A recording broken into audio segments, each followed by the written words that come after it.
Welcome back, folks. This is FFR E314 Reviews, and today it's time for us to go back on the hunt. Yes, the hunt with the hunters that make the trophies of man. Ladies and gentlemen, today we're going to look at the long awaited sequel to a franchise that was laid dormant in the 90s and the mid 2000s and most of the 2000s. But thanks to the crossover films in the mid 2000s, the fans demanded the third film. We finally got it. And let's just say it blew mostly everybody's expectations because it was very interesting, to say the least. And it's actually one of my personal favorite sequels in this franchise. Ladies and gentlemen, today we're looking at Predators. Oh yeah, let the hunt begin.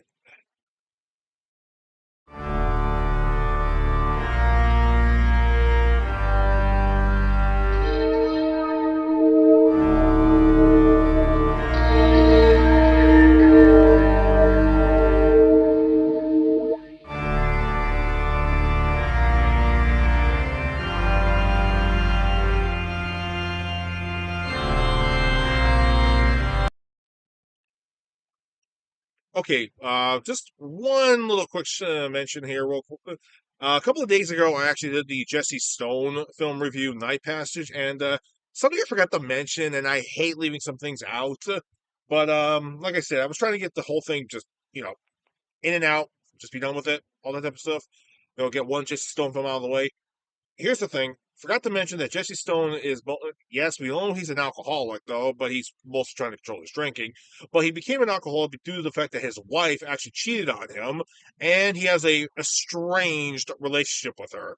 So basically, he's divorced, and yeah, he still talks to her, and that's like the big thing throughout the entire franchise. He talks to her, but eventually, he stops talking to her, though, and yeah, it just goes back and forth for a little while. So I just want to get that out of the way. Okay, so just one little thing. Took about a minute, so enough of that. Let's get started with the movie, shall we? Now, the thing is, the last Predator film that came out was actually, what I mean by that, I'm talking about the solo film, Predator 2, which came out way back in the early 90s, just before Terminator 2 had actually hit theaters. So, yeah, in fact, Schwarzenegger was originally supposed to star in that film, but thing is, it's like, should I star in Predator 2 or star in Terminator 2? Terminator would be the one that actually made my career. Terminator it is. And so we got Predator 2 with Danny Glover. And here's a bit of a shocker. It turns out originally Steven Seagal was actually going to be on that. Was actually the one who was starring it, though, but he was unknown at the time. Wow, that's harsh. Well, what about this film? We got Adrian Brody. And Danny Trejo's in the movie too. So is Lawrence Fishburne. And, okay, let's just get the film started with. The movie actually opens up with, of course, our main character played by Adrian Brody, whose name is. I gotta have my phone on standby because it has all the character names right here. Now, his name is Royce, and we don't find this out until like much later in the movie anyway, so it doesn't really matter. So we see Royce actually free falling into a jungle. Just literally, he wakes up in free fall, and well, his parachute finally opens up. But the thing is, the parachute is not using any Earth technology. It's Predator technology. So it's like, wait, the Predators dropped them off there. The answer is yes. He lands right there.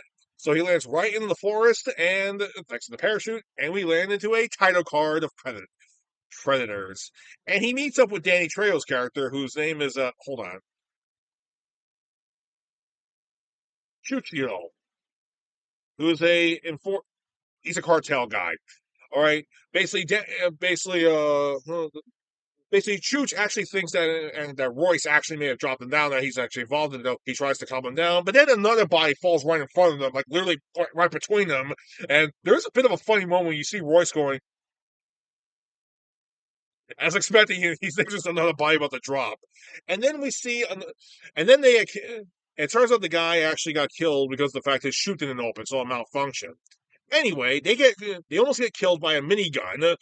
And of course, Royce comes up to the guy right by the back of his neck, like, please stop doing that. How do I know it was not you who chopped me off here? Because we wouldn't be having this conversation now, would we?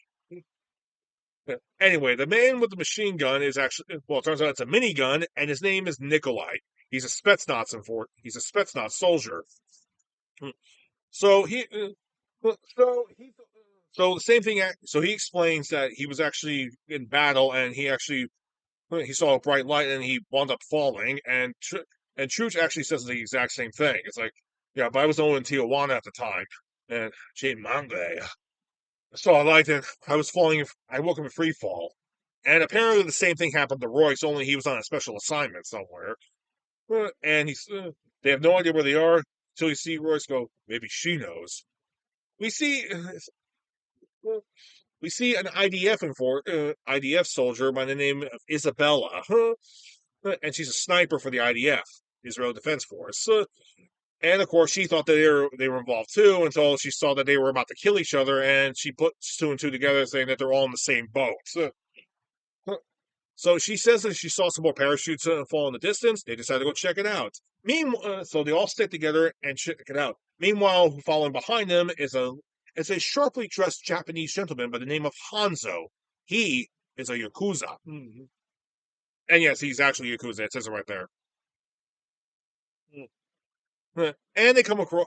So basically, Isabella basically tries to get some information on Royce of what happened. He says same thing happened to him, like them. He woke up in free fall, but he's pretty sure that somebody tossed him out of a plane at a very high altitude. Hence why they were passed out.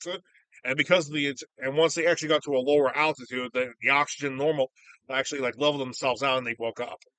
So it makes sense. Anyway, they come across two guys trying to kill each other. An FBI prisoner by the name of Stan, who's actually well is scheduled to be executed. He's a serial killer.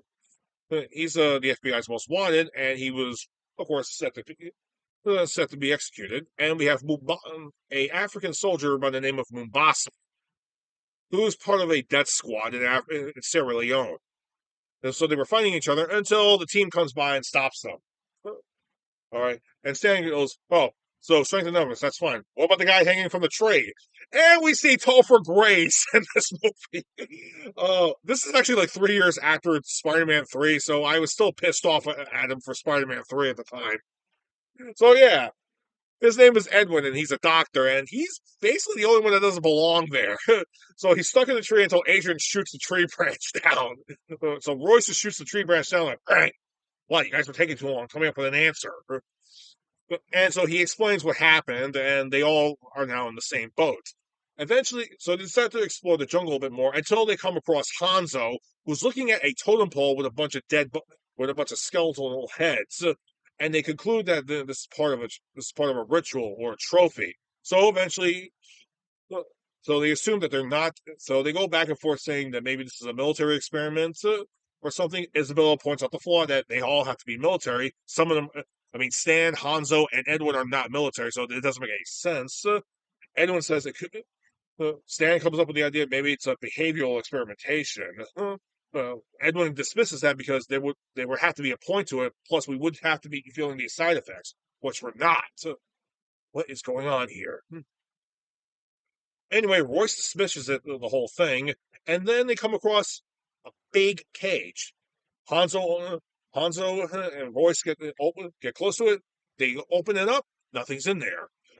And then they look up. There's more cages throughout amongst the tree lines. Which means there are fierce animals dropped there.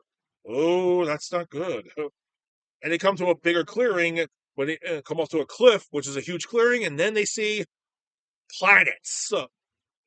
They come to the realization they're not on Earth anymore. They're on a different planet. So they're on an alien world. That, my friends, is a big twist. And it's a clever one, too. So eventually, so they come across, well, so they explore a bit more. They come across a booby trap, which they don't know who came up with the booby trap. They actually survive it until Isabel spots the person who actually did build the trap. Royce tells her to take a shot. She says she doesn't need to. They come close to the guy. He's been dead for a couple of weeks, thanks to Edwin's keen observation. And Nikolai goes through his things, and he finds out he's U.S. Special Forces, and it turns out he was supposed to be deployed in Afghanistan about 2 months, about a couple of weeks ago. So yeah, go figure. This, my friends, is a dangerous game. They set off a dead man's trap, and they're on an alien world. What could possibly go wrong? I can tell you this much. Plenty, my friends. Plenty. Because in the tree line, Mubasa happens to notice there's something in the tree line, but he can't see anything. We know for a fact it's a predator. Yeah, that's right. Our favorite hunters, the Yautja. We have a Yautja keeping an eye on them. So he's the one hunting them. Eventually, eventually Mubasa actually dismisses it and they leave. There is something else too. If you look closely in the tree where Mubasa was looking, you can clearly see, because we're fans of this franchise and we've seen this happen plenty of times. There's actually a predator heavily camouflaged in the tree. So yeah, just look closely. You can clearly see the shape of a predator in the tree. So yeah. So they go to a completely dense field and they see and Stan gets freaked out because he sees a drone fly right by, like a mechanical drone. He freaks out and he goes, looks like he's the only one who doesn't have a gun, but also Edwin doesn't have a gun. In fact, he has a scalpel and he put some plant poison on it earlier to show Nikolai not to touch it. Okay, Stan's the only one going, man, this is bullshit. I want a fucking gun. Somebody give me a gun. I'm like, you, man, come on, give me a fucking gun. Seriously. Before all this actually happens, Royce actually points out that they were all chosen for a reason, and they're all heavy hitters. So think about this real quick. They're all heavy killers, complete merciless killers, because, well, and they're also on a planet that doesn't make any sense. And guess what happens? Well, it turns out Mombasa and Stan go back to fighting again until they're interrupted by dogs. Yeah, alien dogs with boar tusks. Yeah, they're turning them an alien dog exactly. So of course the team split up and they all have a huge firefight just to kill off the animals. But at some point, Isabella almost actually commits suicide by almost shooting herself in the head by the end of the fight. But the fight stops because of a whistle. Yeah, you hear a whistle, and the dogs actually all retreat. So Mombasa and Stan actually drag one of the dogs over, and Royce realizes this. Reload and do a shell count, and keep an eye on your ammo. I know what's going on here. What is it? Being hunted. This planet is a game reserve, and we're the game. So yeah, Royce immediately figures out that it's a game hub. It's a game planet, and they're the game. Yeah. Although Mubasa realizes they're missing somebody. Who is it? Chooch is missing. So they find Chooch in a tall grass field, just kneeling down, facing away from them, yelling out, "Help me!" Of course, Royce actually realizes it's a trap. He tosses something in the grass. Yep, there's a trap. Like a little spike thing pops up. Yep, it's a trap. So they decide to leave him. So they decide we're gonna leave him because he's basically dying. He's already dead. All right, so they move away. Isabel basically shoots him just to put him out of his misery until we hear this. Help me. Yeah, he's still saying help me. She realizes that, yeah, it's a fucking trap. Also, you see the camera angle face right at him, face in front of him. Yeah, he's been dead for a while. So yeah, he died like maybe a few minutes ago, and his corpse was dragged there. So yeah, it was a trap. Also, if you look closely when we first see him right there, when we first see Chooch on the facing the opposite direction, just kneeling down. If you look closely to maybe his left side, to where his to his to where his right arm is, you can clearly see a pair of invisible legs. Yeah, there was a predator standing right next to him. So Royce actually realizes where the dogs actually went and said, "We're not going higher ground. I want to find out who the hell's hunting us." So they track the dog prints all the way to a base camp filled with with a bunch of dead game. There's actually even plenty of skulls on the ground and one predator skull. Kind of weird. But the one thing that caught their attention is is a predator crucified on one of the pillars they saw earlier. Yeah, a predator, a actual Yautja predator is just crucified right there. Isabella gives it a look of suspicion, like she may have known that she knows what it is, which caught Royce's attention. Anyway, they get closer to it, but Royce backs away from the team a little bit, and Nikolai comes closer to the predator, tries to actually move its head until it wakes right up and starts growling at them. So yeah, it's still alive. So Royce is missing, and they go, "Hey, where's the tough guy?" No, he left us here. No, he's still here. So anyway, it turns out they walked right into another trap. One Mombasa actually gets killed by a trap set by the opposing predator that's hunting them. Royce comes out of hiding and starts shooting at that predator particularly until he sees sees a pair of eyes glowing. Not just one pair, but two pairs of eyes glowing. That yeah, it's two invisible predators.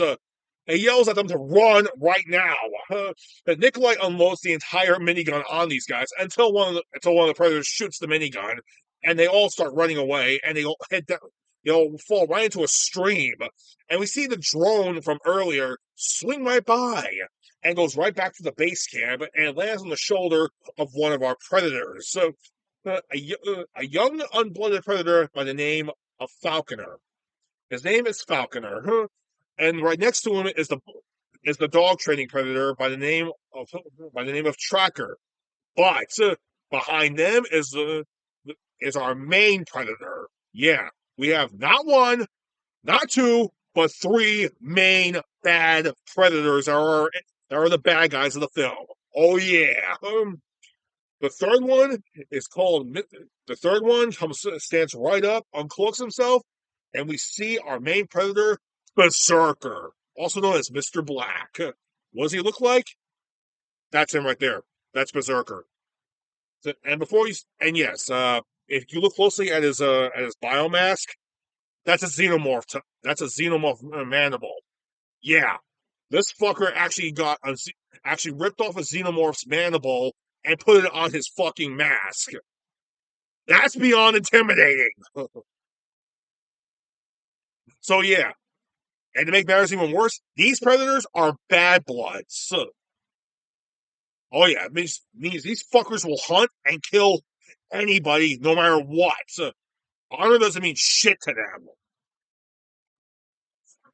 So when they get to dry land, Isabella actually attacks Royce and actually scolds him for actually scolds him because basically he used them to actually find that he set them up, and he did it for a reason. He needed to know who their enemy was. Now they know that there's not more than one. There's three of them, and and they have highly advanced weapons. Of course, Stan actually agrees with Isabella. That was kind of a dick move. And he gets scolded for saying, "Dude, weren't you about to kill him this morning?" Yeah, that was this fucking morning. All right? Shit. But anyway, eventually attention goes right to Isabella because Royce scolds her. It's like, you know what that thing is. I saw that look you gave that creature back at the camp. Tell us exactly what the hell that thing was. And, well, Isabella finally gives in, and she basically tells them the events of the first movie. Yeah. When Alan Dutch Schaefer survived his encounter with the Yautja from the first movie, he gave a detailed description and told them everything that happened. Of course, nobody believed them at the time. But then again, who the hell would? It's the most baffling and insane thing of all. But the crazy thing is, too, that plot point was also later used in Predator Hunting Grounds. If you actually listen to Dutch's reports, he tells them exactly what happened. And of course, the only person who was actually interested in the whole thing was Peter Keyes from the second movie. And of course, eventually Dutch actually left and actually went on safari to actually find out more information about these creatures. And yes, I know Dutch is unlockable in the game. I know if you get a high enough level, you can unlock them. So yeah, she tells him everything and how Dutch actually beat the creature. And so Royce comes up with the idea they're going to set a trap and actually kill them in that way. They set up a trap and wait for them to show up exactly. Uh, And we get some banter between our characters here and there. The funniest thing has got to be with Stanley. He goes, "Man, if I survive this, I'm gonna go back home, do so much more fucking cocaine, rape so many goddamn bitches. Be like, man, what time is it? 5 o'clock? Man, time for me to rape some five bitches. You know what I'm saying, Edwin? Oh yeah. I get it. It's like 5 o'clock. It's bitch raping time. Yeah, yeah. Yeah. Everyone just walks over to Nikolai and says, you should probably stay away from him. Yeah, I know. But he's so entertaining. But he's such good company to keep around. I know that's messed up. Eventually, eventually, Royce and Isabella actually they reconcile a little bit though. Like they start to go back and forth a little bit. So there's definitely a connection between the two of them until a creature gets their attention that's wandering around the perimeter. Hey, they set up some traps. Apparently the creature can see the traps. And Isabella can get a decent shot. So yeah. Royce comes up with an idea. Hey, Dr. Edwin, yeah? I think I've found a use for you. What do you mean? Edwin is running around the perimeter like a jackass trying to get the creature's attention, and of course he gets the creature's attention, which of course they later shoot the damn thing. Yeah. This is actually called a go. I don't know. Apparently, they call this thing a ghoster or something. That it basically runs around like it's a ghost like a ghost mantis. It's another alien creature that was actually sent down to be hunted by the predators. All right. So apparently, in this creature's eyes, it thought that the humans were the ones hunting it. So yeah. Oh, they congratulate Isabella on the shot. However, Isabella goes to the tree next to the creature and sees her bullet hole and going, "Guys, I missed." So yeah, something else got the creature until we see a predator decloak behind Royce, and it turns out when the mask came off, it's a human played by Lawrence Fishburne. His name is Nolan. He's an air, he's an army airman, and it turns out he was chosen to be hunted as well. Bit of a fun fact here too. Originally, this was supposed to be Danny Glover's character, Michael Harrigan, but like Schwarzenegger, Danny Glover wasn't available to do the cameo. So yeah, considering what happens later, thank God. So yeah, Nolan takes him all the way to his base camp, which is an old mining ship that was just left behind. And of course, we see that he has really bad PTSD because he talks to an imaginary friend, so he's a complete psycho at this point. So he tells him everything, like how the game is being played, how many times that there's actually two main types of predators to deal with: like the smaller ones, aka the classic ones, or the sadistic ones from Part Two, from the second film, and of course the big ones, the super predators, which is the one we just saw, which is the ones hunting them. So they kick back. They try to relax and get some food. Hanzo discovers that there's ancient samurai swords way back before the Meiji era in Japan. He goes, "Shh, this is fairly old. Man, these bastards must have been doing this shit for centuries. Shh. Wait, you could talk? How come you don't talk earlier?" He looks at Edwin and shows him his hand, and he only has three fingers, going like, "I talk too much." For some of you who get the reference joke, it's like, okay, we get it. We get it. Isabella comes to the conclusion that the reason why they were chosen is because they themselves are predators. They're the predators of their own race. It still doesn't make any sense why Edwin is actually there, though. But eventually, Edwin, Stan, and Nikolai talk to each reconcile.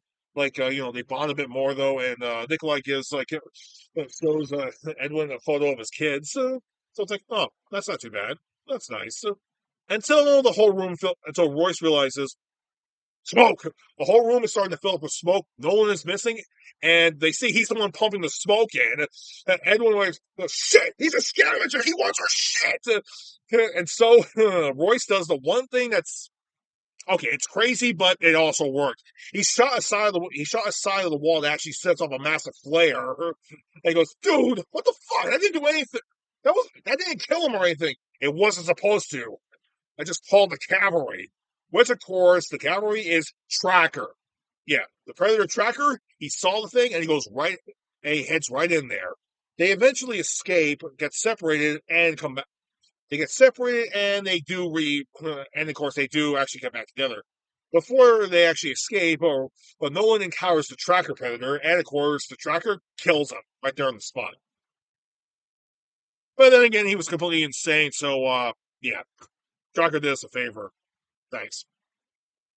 There's actually a really kind of a pretty decent scary scene where actually when Edwin is actually separated from the group and he shoots a flare over in this one dark spot and it actually hits and of course by the floor it actually is right by Tracker and he's in camouflage form. Uh, So eventually Nikolai finds him and he gets him back. The other as the others escape, Nikolai gets injured, and Tracker actually pulls out his claw and stabs him with it. Nikolai tells everybody to get the hell away, which they all do. Tracker is about to actually claim Nikolai as his own victim until Nikolai actually rips open his vest. Yeah, claymores. Yeah, Nolan had a lot of shit had a lot of shit he collected, and one of which was claymores, which Nikolai strapped himself to. It's like, you lose, bitch. He, so Nikolai kills himself and Tracker, just blows him the fuck up. Stan actually shouts in celebration, but everybody is not laughing at the point because he gets shot in the back by Berserker. Yeah, Berserker was right behind him. Yeah, Berserker is about to shoot Royce until Stan gets immediate. Stan actually jumps onto Berserker's back and starts stabbing him with his own shiv. How? It turns out that Stan actually stole some Predator armor from Nolan's place. Yeah, apparently it disrupts the plasma caster. And so basically Stan distracts Berserker as Hanzo, Edwin, Isabella, and Royce run the fuck away.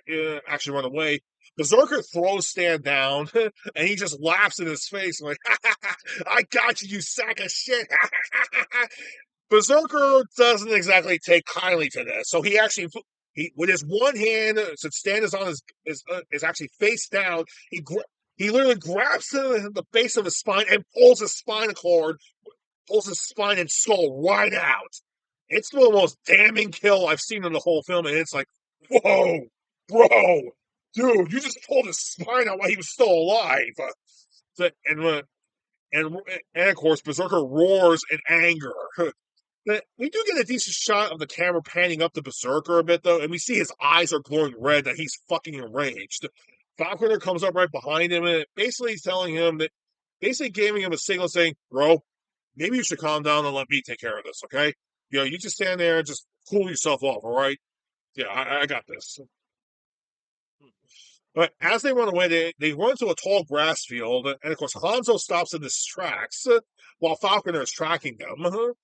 Hanzo stops in his tracks.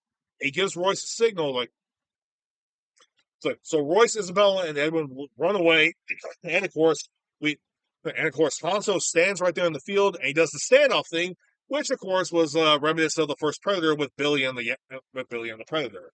So what happens? He takes his shirt off and he's ready for a fight. Falconer comes up to him and he pulls out his claw. Doesn't even use his gun or anything. It's like, you want to fight? It's blade and blade. Hanzo has a katana. Falconer has his wrist blade, which is like one blade that's like that big, by the way. And they have a sword fight. Which, of course, Hanzo has got skill, but Falconer is clearly stronger than he is because he's a fucking predator. Do the math on that one. Anyways, so so the fight basically ends with both of them actually doing when they basically charge and they slash each other. Well, of course, Falconer falls. Falconer is badly injured and he falls and dies from his injuries. And the same thing happens to Hanzo. Yeah, they killed each other. Not a bad fight though. Basically, and okay, Edwin eventually gets injured from a trap, and of course he tries to console both of them to help him, exactly.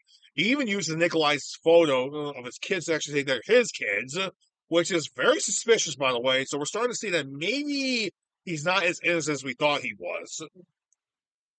Royce actually leaves, in fact, and Isabel stays behind to try to help him. Only they get trapped and get captured in a bigger trap, which is a giant net. So Royce actually makes his way all the way back to the camp and goes to the crucified predator and tells him he's going to cut him down and he wants him to help him get off the planet. So he cuts down the predator. Of course, the predator grabs him by the throat, and he sees that, yeah, he was telling the truth.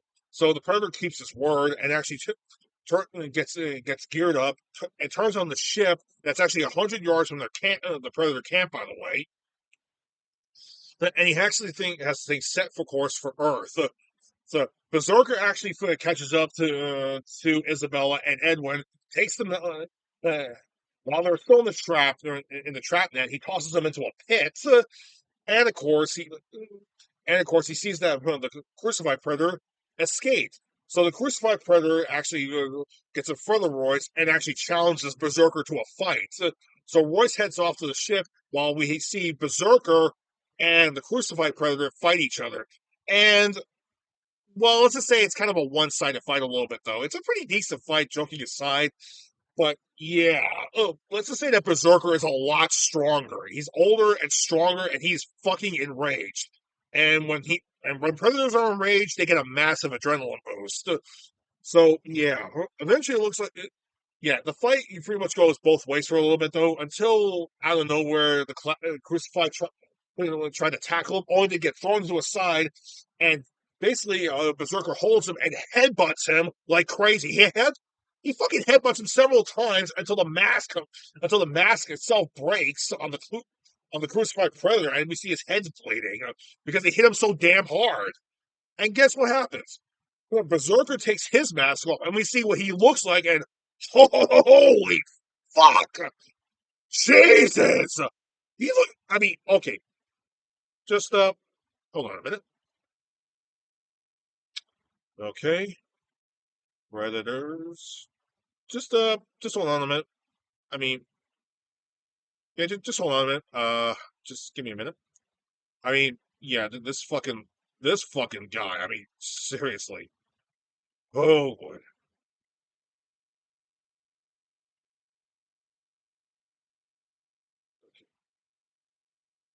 Okay, wait. Super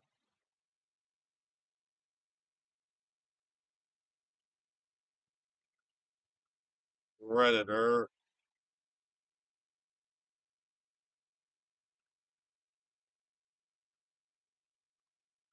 Okay, here we go. All right, you ready to see what this fucker looks like? Oh shit, too fucking dark.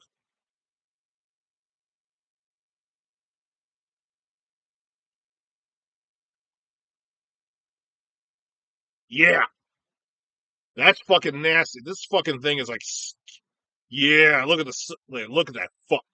Yeah, just look at. That's what it looks like. Yeah, with a shitload of reptilian features. That's what this fucking thing looks like. And yes, that's Berserker unmasked. Holy fuck. Shit. And so Berserker cuts the crucified predator's head off, killing him instantly. He puts his mask back on and goes right after Royce. All right, the ship fully takes off, and he sees it's a little too late, so he just the ship blows right up, and he just casually walks back to camp with like not a care in the world. All right. Isabella tells Edwin that there's no choice that she'll have to kill them both, and she'll do it quick until Edwin actually cuts her with the very scalpel with the poison, and then we realize what he is. He's a serial killer, a deranged murderer. He's the most deadliest. He's the deadliest killer amongst all of them, aside from Royce. Right. He basically confesses that he actually likes this planet. He likes being around the monsters. They belongs there. So before he can do anything, Royce shows up right behind him. So hey, you're back. Yeah, I missed my flight. What happened to her? They gave her some poison. I don't know what it is. So they drag Isabella out, and Royce sees Isabella is actually that she's mostly paralyzed, but she is actually still very much alive and she'll be okay once the poison wears off. But she's giving him a look, telling him basically he can understand the fact that she's trying to tell him not to trust Edwin, that he's the one who did this to her. Right? And we do get to see a really cool scene where Edwin's about to stab him with the scalpel. Goes, you're a really good man. No, I'm not. In a quick motion, he grabs the guy. He grabs Edwin's hand and stabs him in the throat with the very scalpel. It's like, fast, bitch. And he's now paralyzed. Isabella lets out a paralyzed laugh, and of course, Royce decides to use Edwin as bait for Berserker. And okay, this is what happens. Berserker heads back to the camp. He sees that Isabella and Edwin are both gone. He finds Edwin, stabs him to wake him up. He's like, "Hey, I'm your friend. Help me!" He basically tries to turn him over, and there were grenades underneath him, and of course they blow up right in front of his face. Yeah, Royce planted grenades underneath Edwin, so if Berserker lift them up, boom! Yeah, so Edwin is now dead, and here's something that's actually true. I was with my friends at the time. We went to see this movie. We went to go watch the premiere of this movie. I was the only one in the theater I'm not kidding. I was the only one in the theater there that yelled out, "Straight asshole!" Everybody in the theater, it was like the most unexpected thing. Everybody just had a huge laugh out of that whole thing. So yeah, I yelled that out, and everybody had a huge laugh. Yeah. So, oh, it's the little things in life. So, Berserker dazed, but not out of the fight just yet. He sees Royce right next to him, and he's covered in mud. And he goes, and he basically yells at him, "Come on, you want to do it? Kill me, you bastard!" He throws a torch at a pit that actually surrounds the entire campsite in fire, basically making his camp, basically actually disrupting his infrared signature. And of course, it really angers a berserker because now he can't see him at all. He can't sense the body heat or anything because the whole camp is surrounded by flames, which is disrupting his infrared. And with a club, he keeps smacking. He comes in and hits the berserker several times. It's like drive-by clubbing. Whack, whack, whack. Eventually, Berserker sees that there's a disrupted signature. It's possibly from Royce's breathing, and of course, it is his breathing. So he shoots that area, and of course, it stuns Royce for a second. Isabella comes out of her poison state, grabs her rifle, and though her arm is still slightly paralyzed, he actually cocks the gun. And of course, Berserker basically beats the shit out of Royce. He kicks him and smacks him around. And he's about to actually stab Royce until Isabella shoots him in the shoulder from behind. Berserker, pissed off, shoots Isabella with his wrist blade in her shoulder. Royce, in a rage, grabs an axe and actually hacks and just starts hitting Berserker with the axe many times, up to the point where he cuts the arm off and actually cuts a split in between his head, but he's still alive, roaring at Royce. Now, one final swing, whack, cuts off Berserker's head. Well, doesn't really cut his head off completely, though. There's still like some skin in the back until his head goes all the way back and it comes right off. And not gonna lie, it is by far the best kill in the whole. It's like a very gruesome kill that's both CGI and practical at the same time. It's a really good shot. And it's actually one of the best death. It's like the greatest death in the whole fucking movie, too. If you want to watch this movie for kills, this is clearly the best death in the whole film. Seriously, he gets hacked to pieces and his neck. Not only does his neck get cut off, but yeah, he goes all the way back and yeah, the last piece of skin breaks off and the head just plops right down. Royce actually goes and actually pulls the blade out of Isabella, and he says his name is Royce, and she introduces herself as Isabella, and they stay together until it's morning, until they see more parachutes. That means more people are being used for hunting materials. The last shot is actually of Isabella and Royce actually standing in the camp, and we hear Royce say, Well, let's get off this fucking planet. And he walked right back into the jungle. The screen goes to black. We hear the predator crackle, and we hear "Sweet Sally" by Little Richard. The end. And that, my friends, was Predators. And like I said before, it's actually one of my favorite sequels in the franchise. And you know what? Joking aside, the name is actually good too. Predators. It didn't actually refer to the Yautja, but also referred to all the human characters as well. They're predators of their own species. So yeah, the name of the title was perfect. So it's a pretty damn good sequel. And to be fair, the fans actually did like this one a lot more. Though they were Though to be fair, they were all very hesitant about Adrian Brody being casted as the main lead because he's not as big as Arnold Schwarzenegger was back in the day. But considering the fact that he's actually an SOS, he's a retired SOS officer turned mercenary for Black Ops, mostly for Black Ops operations. Yeah, everybody shut the fuck up afterwards because he was like the best character in the whole fucking movie. Oh, that says a whole lot.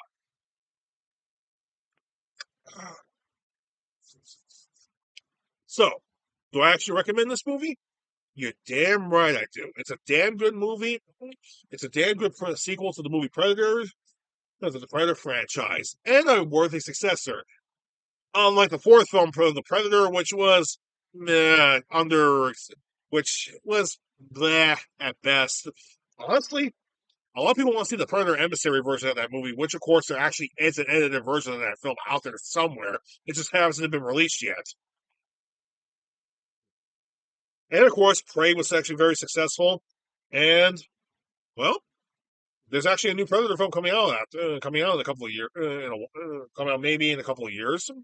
So yeah, the franchise is still going strong.